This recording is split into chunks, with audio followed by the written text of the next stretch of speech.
time round, we're going to talk about biking.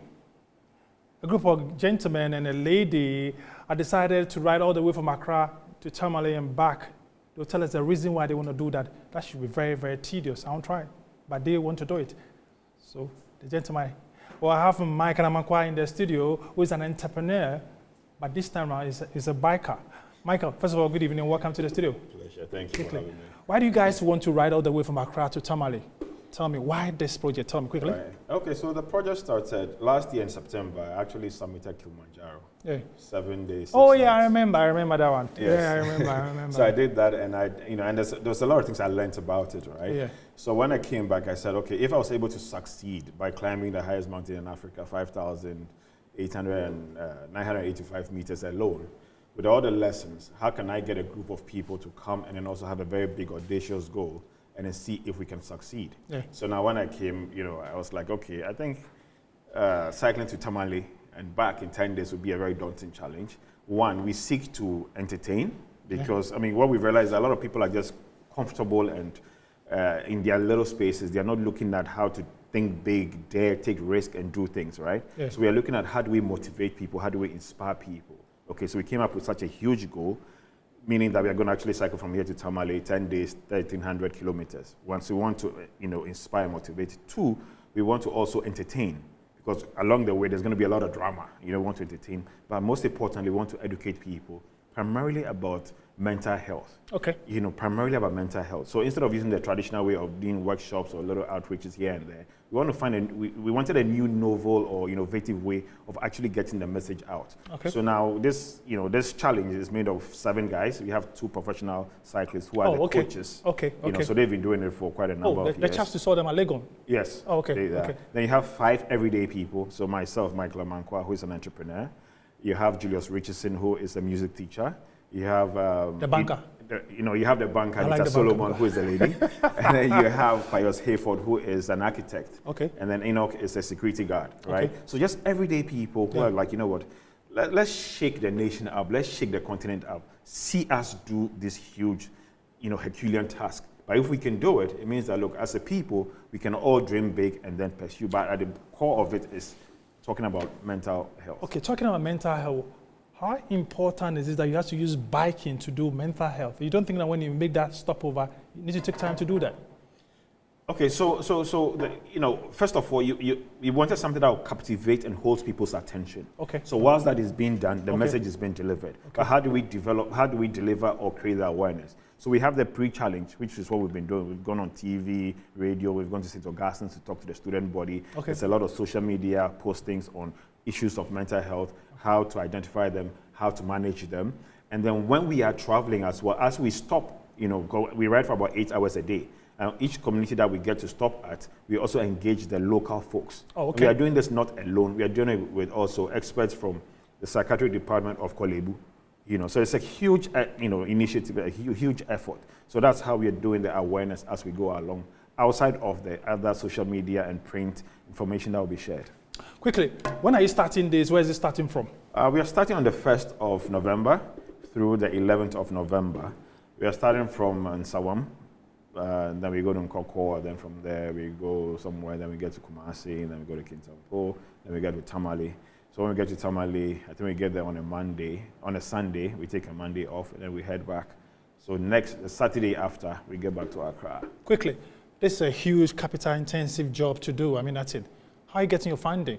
So we've been fortunate enough to get, first of all, quite a number of us have personally contributed to it. Okay. But most importantly, we have very forward-thinking, very compassionate companies that have sponsored. So as we speak now, we have a GoFundMe campaign running, we have a Chango campaign running, and then we have our bank account, and we have Momo, whereby people who are listening and they love what they are hearing and want to see it happening are all contributing.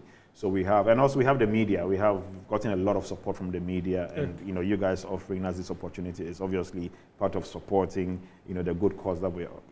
But most importantly, we need more. We need more sponsors, whether it's cash in kind or whatever. We need all hands on deck, because this has to be a national movement, which wakes us all up to a bigger and a larger cause.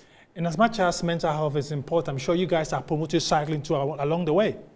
So this is the way I look at it. I call it the 4 key pillars, right? Okay. You want to take care of your physical health. Health is wealth. Yeah. You can't compromise on that. You want to take care of your mental health, okay? You want to take care of your emotions, and you want to take care of your spirituality. So these 4 key pillars, just like a car that has 4 tires, if any of them is deflated, your car is not going to, function optimally. But these are things that we don't know, or we know, but we don't understand why we are not leveraging it seriously to advance, as a people, okay?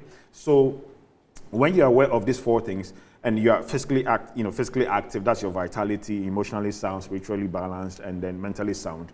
All of that helps you make smart decisions. It makes you weather the storms of life, when they come at you, which ultimately helps your mental health. Because when you don't feel right, you can't be yourself. So if you work at the Metro, right? If you come to work and you're challenged, you're not happy, you're stressed, you're frustrated, and all of that, you can't give your best. Certainly. You can't do that. And this is what's happening across board, because Charlie, the system is rough and people are in really dark places. People are not talking about it, but we need to talk about it, and we need to look at how do we together. As a country.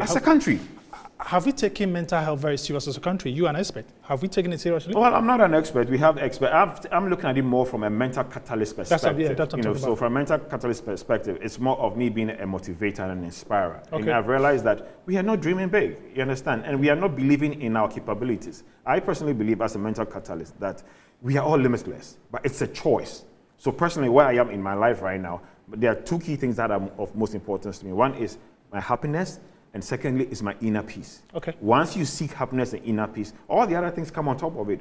But we flip the script and we are chasing all the material things and all of that when we are not sound and happy, right? Yes. Quickly, you went mountain climbing. The second phase is to bike, just to promote mental health. When all this one is done, what's the next project? Well, when I come back, I'm doing Everest Base Camp. Say again? Everest Base Camp. So I'm going to Nepal to do Everest Base Camp. And that's going to be about 17 days. I want to go see the highest mountain and look at it and ask myself whether I want to do that for us. So, you see, but here's the beautiful thing. You always need huge challenges ahead of. So if you look at what we've done with the bike challenge, we've been training for 5 months. Yeah. By tomorrow, that would have been the 5th month. And every morning, we wake up at about 4 o'clock. At 5 o'clock, we are all on Legon campus. Everybody is punctual. And we train for about an hour. Then after, those who can go and swim. Those who want to go and cycle, do whatever they do. And those who have to go to work, do all of that. But we've all been actively involved. You get what I'm talking about? So when you have big goals, it keeps you focused. But when you don't have a big goal, anytime any wind blows, you're just floating, right? And you don't understand why you are just where you are. Yeah. But when you have a Herculean, humongous goal, you don't have time for all the distractions. And that is, and that's where I'm coming from as a mental catalyst. Let's have these huge goals that we lock in, just like a drone that has a target. It locks in on the coordinates, longitude and latitude, and it just goes and hits it. So let's have that big goal and focus on it, which requires the bigger vision, planning, preparation, and put it in the work. When you put in the work, the universe will align and you succeed. Quite interesting. Accra to Tamale and back to promote mental health. That'll be very interesting. Starting on Wednesday, according to Michael Amankwa. Quickly, let's look at this. Why do you think corporate bodies and other organizations need to come and support you in this very journey? Because that's one of the reasons why you are here. You need the funds to get the job done. Brilliant question. The number one asset of any company, it's its people. Yeah. Okay, as an entrepreneur, I've had multiple companies. I've employed people from different walks of life over the years and all of that. At the end of the day, your number one asset are your people. Yeah. Not just the people that work for you, even your customers, right? So if your people are not in the right place, mentally in the right place, they can't be productive. They will come to work and they will coast, right? So you don't align why your bottom line is not what?